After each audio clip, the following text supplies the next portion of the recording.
আমাদের বোনদের একটা টেনশন আছে, আমাদের স্বামীরা যদি হুর পায় তাহলে অবস্থাটা কি দাঁড়াবে। এটা একটা মহা সংকটে আছে।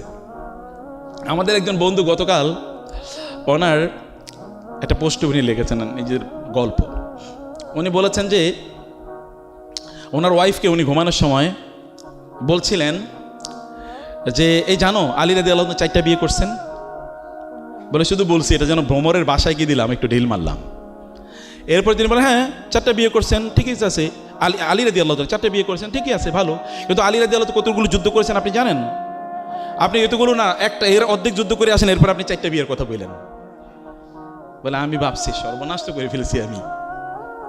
বলে উনি কিছুক্ষণ থমকে দাঁড়ালেন, আমি থমকেছিলাম, আমি বুঝতে পারছি আরো ঝড় আসতেছে। বলছে আপনার এতগুলো যুদ্ধ করা লাগবে না, আপনি কেবল বাইতুল মুকাদ্দাস এই ফিলিস্তিন ইহুদিদের কাছ থেকে উদ্ধার করে দেন, তাইলে আপনি 4টা বিয়ে না 10টা করেন। বলে যে আমি বুঝছি, আমি এবার কম্বল মুড়ি দিছি যেন আর কোনো কথা না শুনতে হয়। কিন্তু উনি থামার মানুষ না। উনি এবার বলতেছেন আলী রাদিয়াল্লাহু তাআলা আনহু তিনি যখন রাতের বেলা নামাজে দাঁড়িয়ে যেতেন তখন তিনি কাঁদতেন রাতের বেলা। দিনের বেলা যখন তিনি শাসন করতেন তখন যারা সন্ত্রাসী দস্যু তারা সেখান থেকে পালিয়ে চলে যেত। আলী রাদিয়াল্লাহু তাআলা আনহু তার সাহসিকতার লেভেল এরকম ছিল। আপনি তো গতকাল আমাদের রান্নাঘরে যে তেলা পোকা দেখছেন, এই তেলা পোকা দেখার পর ওইখান থেকে যেভাবে আপনি লাভ দিয়ে পালাইছেন তাতে আমার গায়ের উপর প্রায় পড়ছিলেন। তেলা পোকা দেখে পালান, আর আপনি ওইখানে রাতের বেলা কাঁদবেন, শয়তান আপনাকে দেখে পালাবে, শত্রু আপনাকে দেখে পালাবে, এটা কেমনে হবে? ওই শত্রু তেলা পোকারে আপনি ইয়ে করতে পারেন না। আমি বলছি আল্লাহ মাফ করো, ভুল করছি, এই কথা তুইলা।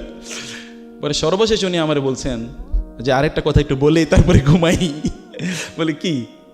বলে আলী রাদিয়াল্লাহু তাআলা আনহু খায়বরের যুদ্ধে যখন ওদের কামুজ দুর্গ বিজয় করতে পারছিল মুসলমানরা, প্রায় 15-20 দিন শেষ হয়ে গেছে, তখন আলী রাদিয়াল্লাহু তাআলা কি করেছেন, ওদের ওই যে ফটক দরজা, যে দরজা বহু লোক এটা তুলতে পারে না, ওই দরজা এক হাতে তুইলা এরপরে ওদের দুর্গ ভেঙে এরপরে ওই ঢুকে গেছেন। আর আপনি তো আপনার মেয়ে গত 3-4 দিন আগে টয়লেটে আটকা পড়েছিল, ওই সিটকিনি খুলতে পারেন নাই, আপনি এই দরজাই খুলতে পারেন নাই, ওই দরজা খুলবেন কোত্থেকে? আপনি এতগুলো বিয়ের আলাপ করতেছেন কেন? ঘটনা কি? আমি ঘুমিয়ে পড়লাম আল্লাহ আল্লাহ করতে করতে, যেন আর যেন কোনো কথা বের না হয়। সকালবেলা দেখি যে ওনার চোখগুলো ফুলা, মানে সারা রাত কাঁদছে। বোনদের এটা একটা বিষয়, গায়রাত। বোনদের গায়রাত খুবই জরুরি। রাসূলুল্লাহ সাল্লাল্লাহু আলাইহি ওয়াসাল্লামের তিনি আয়েশা রাদিয়াল্লাহু ঘরে গেছেন, এর মধ্যে একজন স্ত্রী হাফসা রাদিয়াল্লাহু তাআলা মোস্ট প্রবাবলি তিনি বলছেন যে রাসূল ওখানে গেছেন তো তার একটু খাবার বানিয়ে দেবেন। তো তিনি খাবার বানিয়ে নিজে নিয়ে আসছেন রাসূলকে খাওয়ানোর জন্য। কিন্তু আয়েশার ঘরে যেহেতু খাওয়ানোর দায়িত্ব কার? আয়েশা রাদিয়াল্লাহু তাআলা। উনিও খাবার বানাইছেন। উনি যখন খাবার নিয়ে আগে চলে এসেছেন, এতে আয়েশা রাদিয়াল্লাহু তাআলার গায়রতে লেগে গেল। গায়রত মানে পার্সোনালিটি, ব্যক্তিত্ব, আত্মমর্যাদা, সেলফ এস্টিম, এটাতে লেগে গেছে। উনি কি করছেন, ওনার কাছ থেকে খাবারটা নিয়ে এই প্লেটটা এরকম মাটির উপর এরকম ফেললেন, ফেলে এটাকে চূর্ণ বিচূর্ণ করে ওই খাবার নিয়ে এরপর ওনার মুখ এরকম মেখে দিয়েছেন। তুমি আমার ঘরে কেন খাবার নিয়ে আসলা? তোমার ঘরে গেলে তুমি খাওয়াইবা, আমার ঘরে কেন খাবার নিয়ে আসলা? রাসূল ওইখান থেকে দেখতেছেন আর তিনি হাসতেছেন। এর মধ্যে আনাস ছিল রাদিয়াল্লাহু তাআলা। প্লেট ভাঙলে তো সবারই কি একটু কি জানি হয়েছে, যারা বিয়ে করছে তারা জানে, যদি একটু রান্না করে কিছু হয় তাহলে, আর যদি বউয়ের সাথে কোনো কারণে একটু ঝগড়া হয়, এরপরে যদি কোথাও কোনো আওয়াজ হয়, তাইলে তো পুরুষদের তখন এরকম পরিস্থিতি তৈরি হয়ে যায়। কি জানি হয়েছে, কেয়ামত হয়ে যাইতেছে, মিনি কেয়ামত। এটা একটা মিনি কেয়ামত তখন।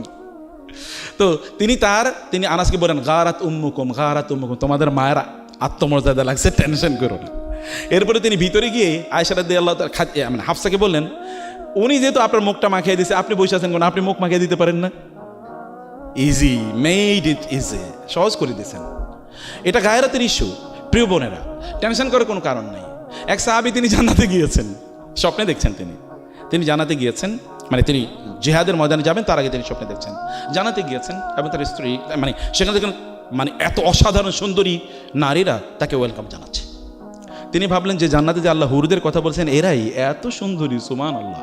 এবং আপনি জানেন জান্নাতের হুরদের ব্যাপারে বলা হয়েছে, যদি তাদের সৌন্দর্য পৃথিবীতে একবার বিকশিত হতো, প্রকাশিত হতো, তাহলে পৃথিবীতে আর আলোর প্রয়োজন থাকতো না।